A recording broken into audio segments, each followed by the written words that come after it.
So I'm Robin Hoffman. I'm a public artist in Charlottesville, and I've been doing this for 15 years. What are you doing here? Well, I am Camille Weaver-Smith. I work at the Women's Initiative as the Marketing and Communications Manager. And tonight we're having one of our signature events of the year called Challenge into Change. It's a community celebration where we're celebrating stories of healing and hope and of women and members of the gender expansive community who are taking times that are challenging in their lives and changing it into something positive. So I was reading the reason why I'm here is because I love the Women's Initiative as a nonprofit for Charlottesville for so long. And I was supported in a way like a couple of times in my life. I've been in Charlottesville for 18 years now. I'm from New York, but anyway, I'm always highlighting nonprofits and supporting them as much as I can, but I forgot what was on the agenda. Oh, for this evening? Yeah. Yeah, well, we are, I would say the main event, other than just celebrating in community and being with each other, is truly celebrating our readers. These are folks who submitted entries this year for our Challenge into Change program, and a few selections from the book will be read by the actual authors tonight. So it's just a really lovely event for everyone to come in. All folks who, the whole community is invited, but every participant, anyone who's ever submitted is invited, and we just hope people bring their friends and family. So how did you become involved with the Women's Initiative? So I became involved with the Women's Initiative because mental health is just it's a passion of mine, and I had worked at the University of Virginia for quite some time, and I was looking to make a transition into something that, especially during the pandemic, felt very kind of central and important in my life. So I started working at the Women's Initiative about 4 years ago during the pandemic. So I want to say that the Women's Initiative is probably the only, here in this area where it's been supported. It's been having women basically looking at what the community's needs are. So those writings or the submissions, I did one in the past, and I'm trying to remember what it was on the subject matter, but they, put it in their publishing. And so all of a sudden I felt like, I was supported by the community, just like that. Wonderful. And but I want to say is that I understand that, you're feeling that way as well.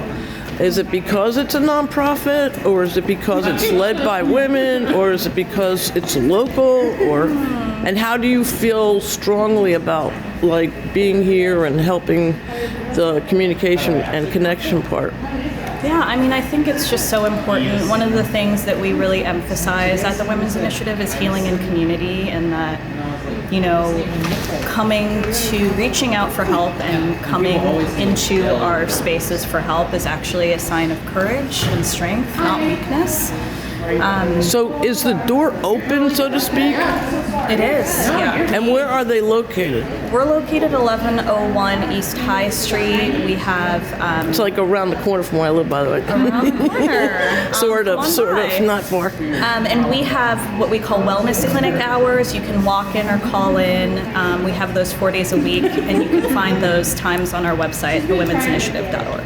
And that, I know especially, I'm actually a registered nurse, 45 years, and as providers are not coming back every year, UVA is trying very hard to get people, first of all, professors to teach nursing and the sciences, really, and then there's a problem with actually recruitment.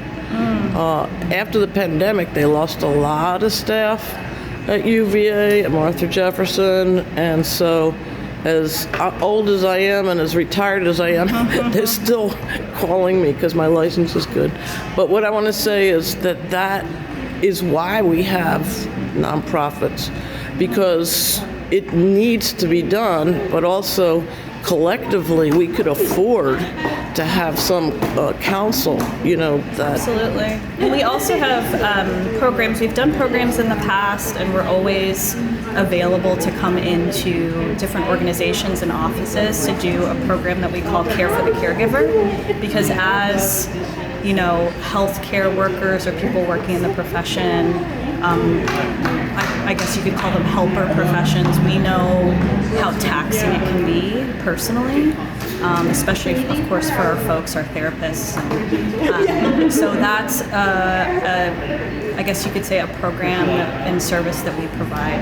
And it's relative to the times. I mean, for sure. The people are struggling. They don't know how to console themselves and their families, and then let alone have patients and clinical staff who also have to travel to get to work. The whole thing is it's a huge situation mentally, stress-wise, and so having this nonprofit for me in Charlottesville is amazing. And this is also does it branch out to other areas?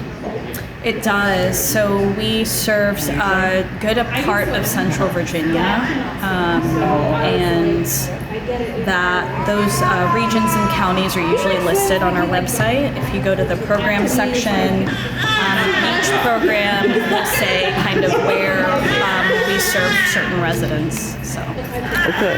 Well, thank you so much for being on Charlottesville Public Access TV. I'm gonna keep videoing for 26 minutes inside when they do speak, and try to give the public some support, and also for them to help support you.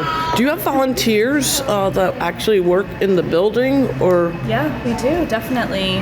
There's so many different ways you can volunteer with us. We even have pro bono therapists who volunteer their time, and see participants and community members. But those volunteer opportunities are also on our website, thewomen'sinitiative.org.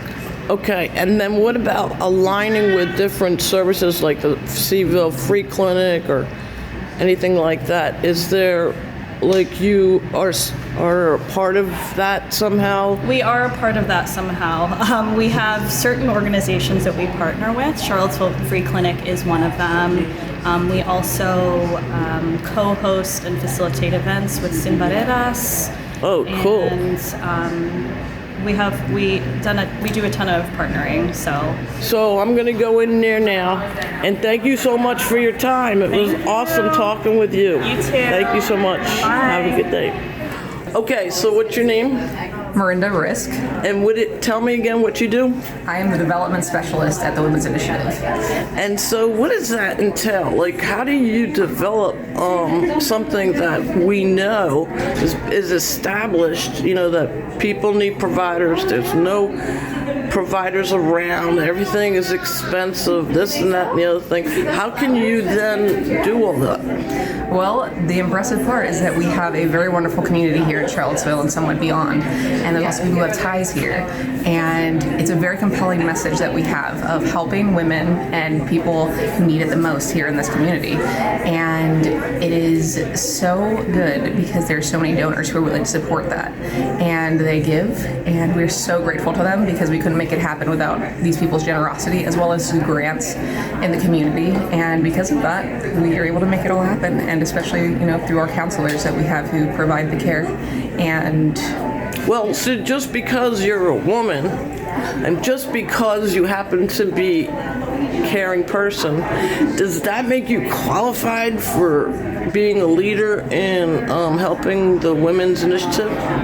So in this case, I actually have a degree in communications, and I have an experience in the past with other local nonprofits and in marketing and in communications as well. And so this was a natural. When I came into this role about 8 months ago, it was a really great opportunity because I was like, I love the message, I love the everything that we're supporting, and this is a perfect spot for me, so I'm happy to be here.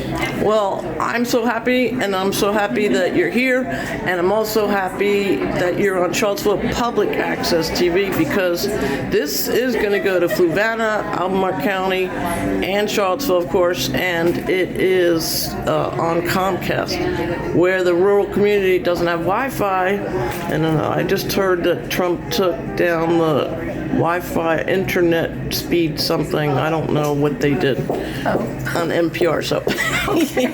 So we really need you, and I just want to tell you that this capability is awesome. Having your phone, this is a regular Android, it's no big deal, and you just put on video, and then you can send it to Charlottesville Public Access TV, which is really seen by Miller Center's on there. There's a whole bunch of people that are really good, Lighthouse Media, all this kind of, and so 26 minutes.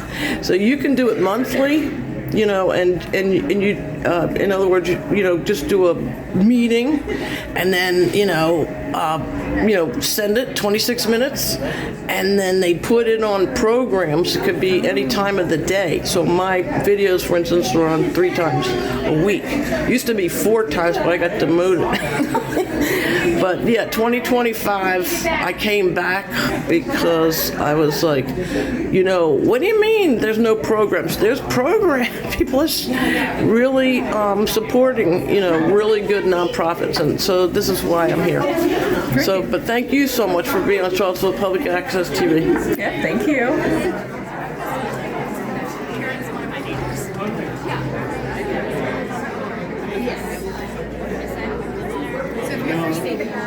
Stay out, it's true.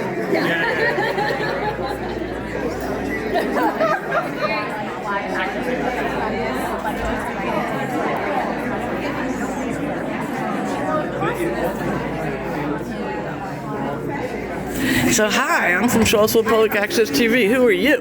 My name is Grace Wins. I am a therapist at the Women's Initiative, and I'm part of the affinity group, the Sister Circle. And what are you doing here today? Well, tonight is the evening that we honor our participants who have come to the Women's Initiative and have gone through some type of challenge that they have turned into a way to improve their lives. And we come to just pay homage and show gratitude for our community members that are part of this whole community that help us in doing all the things we do, thanks to our donors and our incredible staff. And we just want to honor and show and honor the participants who have done the work, really, and create a space that they can share their stories and maybe inspire others to show that, you can take something challenging and turn it into something beautiful. And I'm really happy to be here, and I'm happy to be here with you all tonight.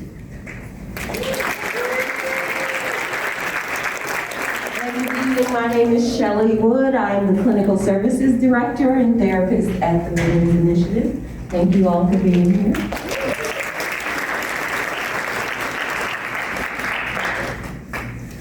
I do want to extend a deep and special thank you.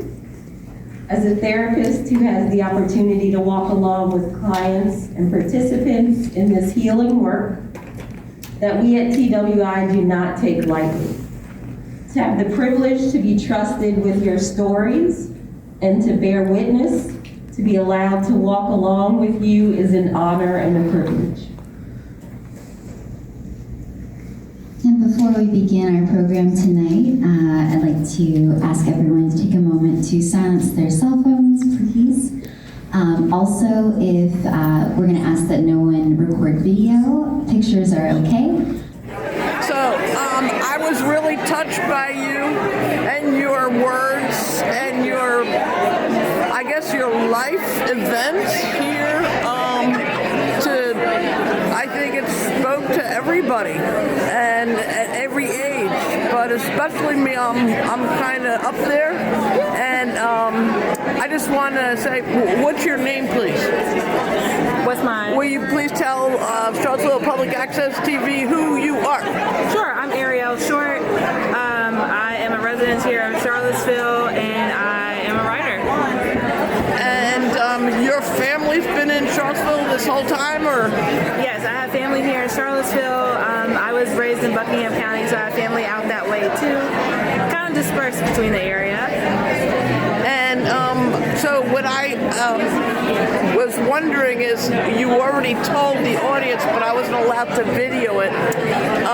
So you're a pastor as well? I am a minister. I don't pastor a church, but I do preach on occasions to different congregations.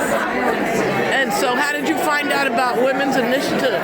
So about 10 years ago, I was about 22 or 23, the Women's Initiative hosted a walk-in clinic. And so I was able to go into a walk-in clinic and speak to a therapist, and she connected me with the Women's Initiative programming. They had groups and different things in the communities to get connected and stay connected, and also therapeutic care as well.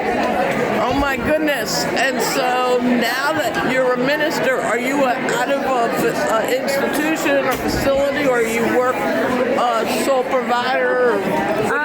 I just, when I'm invited, since I don't pastor a local church, I just get invited, and that's when I'm able to share and preach to different people. So you're wise beyond your years. I have to tell you that. And that poem, I'm so glad I was following your words.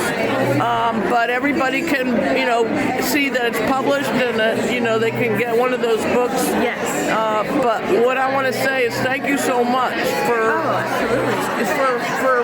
getting here at such a young age, and to be able to speak for so many people and now help so many people. Oh, absolutely. And I can see you have a lovely family and supportive family. They're all here. Yes. And do you think that the Women's Initiative, if it wasn't here, how much of this would you have accomplished?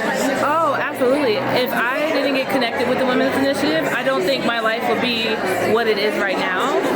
They have helped me not in just individual counseling, but group counseling. So I've been able to connect with different women that have propelled me forward, that I'm still connected to, and then I've been able to share the Women's Initiative to other people. So other people have been able to get the help that they need as well.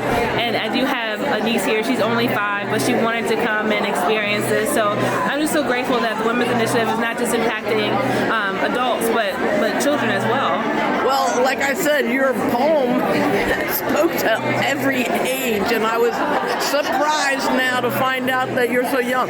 But also, can I say, the group thing, I feel like I'm also a provider, or I was, I'm retired. But yeah, now I just do filming for nonprofits. I just did the food bank, and I just did Meals on Wheels. Wonderful. And the voting and everything. So this year, we have to all be active. Yes. Because people are really feeling it. And I feel like, we gotta be, talking everywhere. Oh, absolutely. And I'm so glad that you published, and that your family is supported, and you're supporting them, and that's ideal. Yes. And I just wanted to say one last thing that my thoughts were, now that you said it, the group therapy was the best aspect, you think, of the absolutely feeling like you're not alone. Oh yes. To meet other women that share the same story, that are on the same stride of life, really helped me get out of that thought that I'm the only one dealing with what I'm dealing with, and to keep those connections through the years, and not just see them grow, but to see myself grow as well, is the best feeling. And then I can share with other people, because there's a stigma with therapy where people think, oh, it's not going to help, I've tried it, I don't like it, but it's all about really finding that therapist that you connect with, that connects with you, and then putting yourself in an environment that helps and stabilize you as well. So I just definitely encourage people, like in this day and age, to be vigilant, get the help and care that they need, because we deserve to live the best quality of life. But and your poem was about that. Yes. And that's what really astounds me about you, because it's almost like you're my age. It's like you're 30 years old or 40 years old, 50 years old, whatever it is. But you're kind of like already see how important every aspect of your life has to be, for you to keep going and to be present, right? Oh, and I definitely attribute that to sitting with older women, sitting with older people, just absorbing that wisdom and that knowledge, and just but you're the one that's absorbing it, and that's very special. Oh, thank you so And I'm much. so glad to meet you, and I'm so glad you're a minister. Thank you for interviewing me. And That's so nice. thank you again for being on Charlottesville Public Access TV today. Thank you. Okay, bye-bye. So, at this very challenging moment in our history, let us remind ourselves that we, the hundreds of thousands, the millions of women, trans people, men and youth who are here at the Women's March, we represent the powerful forces of change that are determined to prevent the dying cultures of racism, heteropatriarchy from rising again. We recognize that we are collective agents of history, and that history cannot be deleted like web pages. We know that we gather this afternoon on indigenous land, and we follow the lead of the first peoples who, despite massive genocidal violence, have never relinquished the struggle for land, water, culture, their people. We especially salute today the Standing Rock Sioux. The freedom struggles of Black people that have shaped the very nature of this country's history cannot be deleted with the sweep of a hand. We cannot be made to forget that Black lives do matter. This is a country anchored in slavery and settler colonialism, which means, for better or worse, the very history of the United States is a history of immigration and enslavement. Spreading xenophobia, hurling accusations of murder and rape, and building walls will not erase history. No human being is illegal. The struggle to save the planet, to stop climate change, to guarantee the accessibility of water from the lands of the Standing Rock Sioux to Flint, Michigan, to the West Bank and Gaza, the struggle to save our flora and fauna, to save the air. This is ground zero of the struggle for social justice. This is a women's march, and this women's march represents the promise of feminism as against the pernicious powers of state violence. An inclusive and intersectional feminism. An inclusive and intersectional feminism that calls upon all of us to join the resistance to racism, to Islamophobia, to anti-Semitism, to misogyny, to capitalist exploitation. Yes, we salute the fight for 15. We dedicate ourselves to collective resistance. Resistance to the billionaire mortgage profiteers and gentrifiers. Resistance to the healthcare privateers. Resistance to the attacks on Muslims, on immigrants. Resistance to the attacks on disabled people. Resistance to state violence perpetrated by the police and through the prison industrial complex. Resistance to institutional and intimate gender violence, especially against trans women of color. Almost done. Women's rights are human rights all over the planet, and that is why we say freedom and justice for Palestine. We celebrate the impending release of Chelsea Manning and Oscar Lopez Rivera, but we also say free Leonard Peltier, free Mumia Abu-Jamal, free Assata Shakur.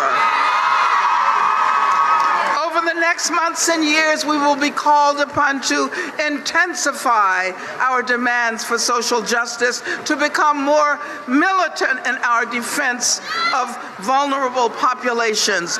Those who still defend the supremacy of white male heteropatriarchy had better watch out. The next 1,459 days of the Trump administration will be 1,459 days of resistance.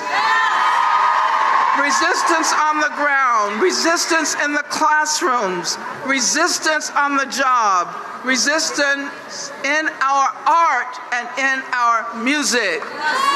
This is just the beginning. And in the words of the inimitable Ella Baker, we who believe in freedom cannot rest until it comes. Thank you.